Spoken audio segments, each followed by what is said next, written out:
Hi guys, bagong parcel nga po pala, and ayan nga po, diaper nga po ng aso namin yung parcel.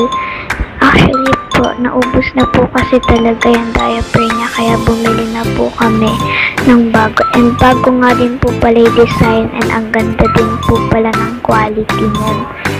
And guys, sa mga gusto nga po palang bumili niyan is check nyo na lang po yung yellow basket. Thank you po.